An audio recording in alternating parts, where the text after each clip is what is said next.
एक दिन मैं टीवी पे देख रही थी मिस इंडिया का प्रोग्राम, तो मैंने कहा मिसेज इंडिया भी होती होगी। मैं एक दिन बाज़ार में थी, वहाँ मुझे कॉल आया कि मैम आप मिसेज इंडिया के लिए सेलेक्ट कर लिए गए हैं। दोबारा से कॉल आया, मैम पटना में ऑडिशन है, आपको आना है। पटना में मैं गई, ऑडिशन दी, ऑडिशन में भी मेरा सिलेक्शन हुआ।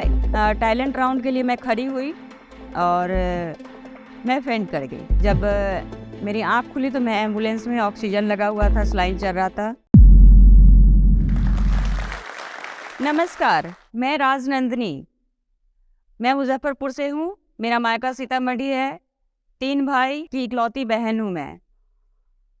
मेरे पापा टीचर थे, वो रिटायर कर चुके हैं। और मैं एक ऐसे गांव से बिलोंग करती हूँ जहाँ आज से 25 साल पहले की बात मैं करूँ तो वहाँ पक्के के मकान भी 1 या 2 थे। मेरे गांव की पहली लड़की थी जो मैं पढ़ाई करने जाती थी अपने पापा के स्कूल में। अपने एज की मैंने किसी भी लड़की को मैंने उस टाइम पढ़ते हुए नहीं देखा था। मैं किसी को बोलती थी कि चलो पढ़ने चलो, तो उसके माँ बाप मना कर देते कि तुमको आगे बढ़ना है, तुमको कलेक्टर बनना है, तुम बनो, मेरी बेटी नहीं पढ़ेगी। खैर मेरे पापा टीचर थे, मैं अपने पापा के साथ जाती थी स्कूल, मैं पढ़ती थी। जब पापा के साथ मैं स्कूल जाती थी तो लोग कहते थे मास्टर साहब को अपने बेटी को कलेक्टर बनाना है क्या? घर में जितना पढ़ाई लिखाई हो गया, शादी ब्याह कीजिए और मुक्ति पाइए इससे। तो मेरे पापा बोलते थे कलेक्टर ना सही, कुछ तो बनेगी मेरी बेटी। ये मेरे पापा का सपना था। खैर क्लास 8 तक मैं गांव में पढ़ी। क्लास 9 10 के लिए मुझे अपने गांव से 7 किलोमीटर दूर सीतामढ़ी शहर जाना पड़ा। उस समय साधन कुछ भी नहीं था, और अगर रिक्शे से आप जाते हैं तो पर डे का वो 10 रुपये जाने का, 10 रुपये आने का, यानी कि महीने का 600 रुपया लग जाना था। और मेरे पापा की तनख्वाह उस समय 2000 रुपये थी, तो 600 रुपया सिर्फ आने जाने पे मैं खर्च नहीं कर सकती थी। सो मैं पैदल ही 7 किलोमीटर आना जाना मैं करती थी। इससे बहुत लोगों को बहुत सारी परेशानियां होती थी। क्या करना है पढ़ के, अब शादी ब्याह हो जाना चाहिए, बहुत तरह की बातें। सब गांव के लोग शुरू से मुझे जीनत अमान से कंपेयर करते थे कि उसकी जैसी खूबसूरत है, कहीं कुछ रास्ता में कुछ ऊंची नीच हो जाएगा तो कल को किसी को मुंह दिखाने लायक नहीं रह जाओगे। बहुत तरह की बातें पापा को सुनने को मिली। अंततः पापा ने मेरी पढ़ाई क्लास 8 और 9 मैंने किया। 10th के बाद पापा बोले कि बेटा अब ज़माना ठीक नहीं है, सो पढ़ाई अब छोड़ दो। बहुत तकलीफ हुई जब मुझे एजुकेशन छोड़ना पड़ा, वो भी संसाधन के कारण। और उस समय 7 किलोमीटर की दूर में कोई भी ऐसी लड़की मैंने नहीं देखी वो 2 साल में कि वो मुझे दूसरे गांव से भी मुझे मिल जाती कि हाँ साथ हो जाता कोई तो चलो पढ़ने जाती। अकेले आना जाना 7 किलोमीटर, 4-5 गाँव पड़ते हैं, कोई भी लड़की उस समय नहीं पढ़ती थी। बिजली तो हमारे गांव में थी ही नहीं। मेरी शादी के बाद शायद बिजली आई है उस गांव में। ना पक्के सड़क थे, ना कोई संसाधन, कुछ भी नहीं। खैर 16 साल की उम्र आते आते एजुकेशन छूट गई थी। एक बार स्कूल में एनुअल फंक्शन था हमारे, तो कलेक्टर साहब आए हुए थे, तो उनका जो रुआब मैंने देखा तो मैंने पापा से पूछा था कि पापा ये कौन है? पापा बोले बेटा ये कलेक्टर है। मतलब 4 व्हीलर मैंने अपनी लाइफ में फर्स्ट टाइम देखा था। एम्बेसडर कार थी, वो मैंने फर्स्ट टाइम अपनी लाइफ में देखा था वो कार। तो मैंने कहा पापा ये इतना अच्छा लाइफ, इतना सब कुछ, ये कैसे होता है? पापा बोले इसके लिए बेटा बहुत पढ़ना पड़ता है। बोले पापा मैं पढ़ूंगी और मैं भी बनूंगी ऐसा। लेकिन वो सपना सपना ही रह गया, एजुकेशन पूरी नहीं हो पाई। 16 साल की उम्र में मेरी शादी हो गई मुजफ्फरपुर निवासी बिजनेसमैन से। एक अच्छे घर में मैं आई। यहाँ भी मैंने बहुत कोशिश की कि मैं अपना कम से कम पढ़ाई में आगे कंटिन्यू कर सकूं, पर मुझे मौका नहीं मिला पढ़ने का। शादी के दूसरे साल मैं माँ बनी। माँ बनने के बाद काफ़ी सारी रिस्पॉन्सिबिलिटी आई, उनको निभाते हुए 22 साल कैसे बीत गए मुझे पता नहीं चला।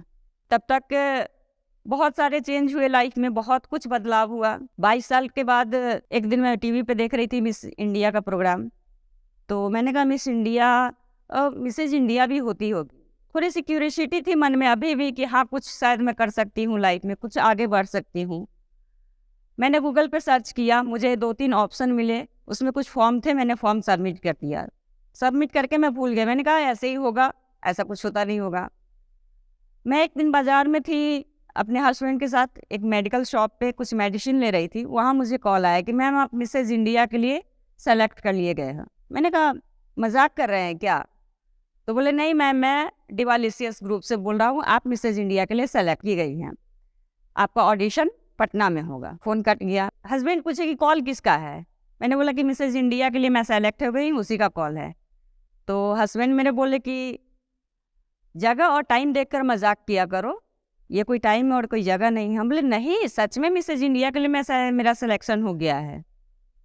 खैर बहुत ज़्यादा मैंने ना बात को लाइटली लिया, ना मेरे हस्बैंड ने बहुत ज़्यादा बात को ये लिया। घर आई, फिर दोबारा से कॉल आया, मैम पटना में ऑडिशन है, आपको आना है। एक और कंपनी वीपीआर एंटरटेनमेंट में भी मैंने दिया था, फॉर्म सबमिट किया था, वहाँ से भी मेरा सिलेक्शन आ गया। उसका ऑडिशन वीडियो कॉल के थ्रू हुआ था। 6 राउंड हुए, जिसमें कुछ क्वेश्चन थे, टैलेंट राउंड था, और भी 6 तरह के राउंड थे उसमें। सारे राउंड को मैंने क्लियर किया, पटना वाले में भी क्लियर किया। मेरा सिलेक्शन 15,000 फॉर्म सबमिट हुआ था वीपीआर में, जिसमें से 100 लोगों को ही पार्टिसिपेट करने की इजाज़त मिली, जिसमें मेरा नाम भी था। तो पहला मिसेज इंडिया के लिए मैं गई अहमदाबाद।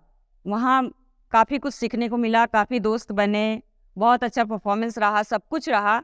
वहाँ मैं टॉप 10 में सेलेक्ट हुई। मिसेज इंडिया तो नहीं बन पाई, टॉप 10 बन के मैं बहुत खुश थी कि इतने बड़े स्टेज पे आई, इतनी छोटे से गांव की लड़की, ये बहुत बड़ी बात है मेरे लिए। वहाँ से आ गई।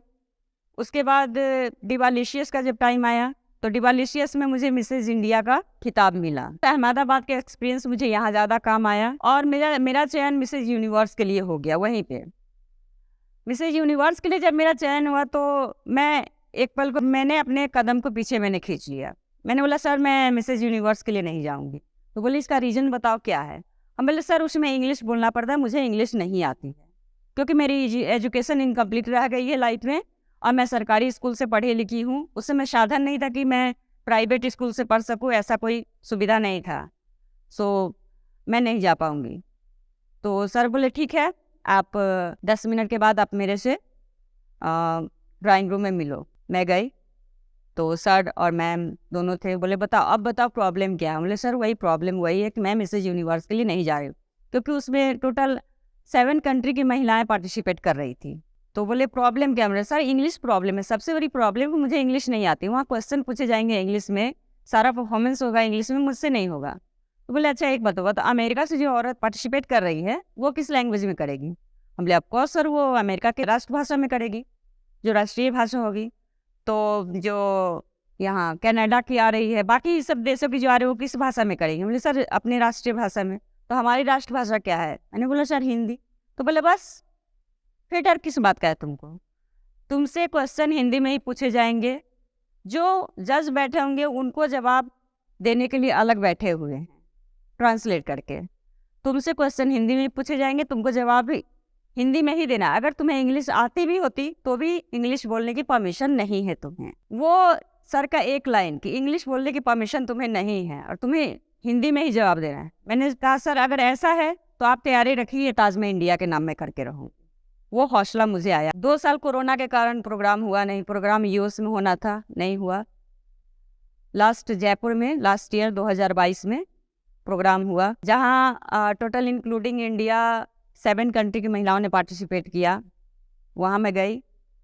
15 दिन का हम लोग का ट्रेनिंग सेशन था। 15 दिन हम लोगों ने ट्रेनिंग सेशन में बिताया। बाहरी लोगों से कोई संपर्क नहीं, मोबाइल सब कुछ से दूर, सारे सोशल मीडिया सभी चीज़ों से दूर रखा गया हम लोगों को।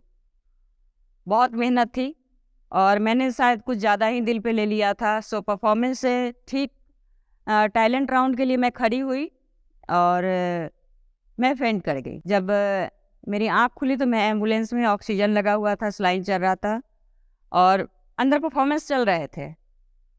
मैंने कहा ये क्या हुआ है?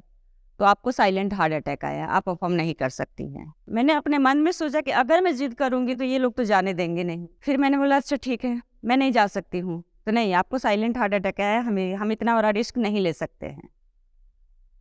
मैंने कहा सर मुझे बाथरूम जाना है। तो अच्छा ठीक है, इसका मास्क हटा दो, साइलेंट ये सलाइन का हटा दो, ले जाओ कोई सपोर्ट में। जैसे उसमें उन्होंने मास्क हटाया, ये सलाइन का हटाया, एम्बुलेंस का पीछे का दरवाज़ा खुला। मैं जो दौड़ के भागी अपने स्टेज की तरफ। सर बोले अरे लड़की बेहोश हो जाएगी, फिर से गिर जाएगी। हम बोले सर मुझे मिसेज यूनिवर्स बनना है, मुझे डिस्क्वालीफाई नहीं होना है। बाय बाय, मैं मिलती हूँ प्रोग्राम के बाद। खैर मैं दौड़ के गई, टैलेंट राउंड तो ख़त्म हो चुकी थी। फटाफट मैंने ड्रेस चेंज किया, मेकअप चेंज किया, तब तक आ गया कॉकटेल राउंड आ गया। कॉकटेल राउंड का ड्रेस पहन के मैं बाकी पार्टिसिपेट के पास जाकर मैं लाइन में अपने क्यू में खड़ी हूँ। वो सब की सब बस ऐसे मुझे देख रही है, कह रही ये तो अभी फेंट कर गई थी। सब बोला कि नहीं तुमको नहीं करना है। मैं करके रहूँगी, मुझे डिस्क्वालीफाई नहीं होना है। इतना बड़ा सपना मैंने बचपन से जो सपना देखा है, मेरा कोई सपना पूरा नहीं हुआ अभी तक। खैर मैंने पार्टिसिपेट किया।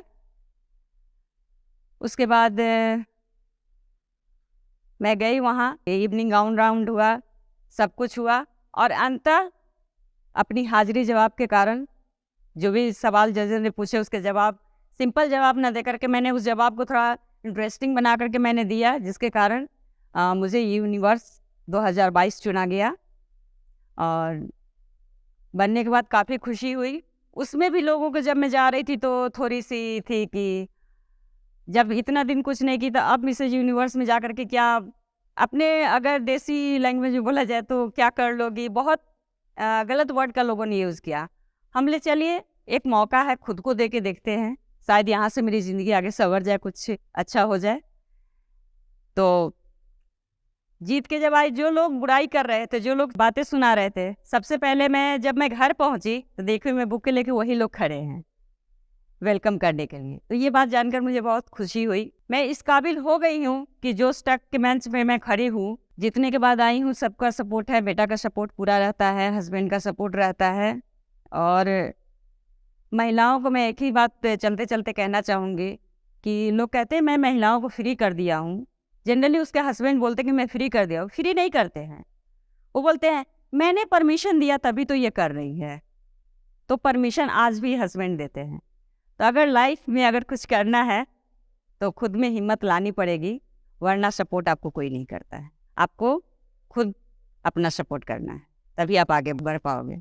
और चलते चलते मैं एक लाइन अपने लिए मैंने जो बनाया है वह मैं यही कहती हूँ कि रख हौसला वो मंजर भी आएगा, प्यासे के पास चल के समंदर भी आएगा, थक कर बैठ न जाना ए मंजिल के मुसाफिर, मंजिल भी मिलेगी, मिलने का मज़ा भी आएगा।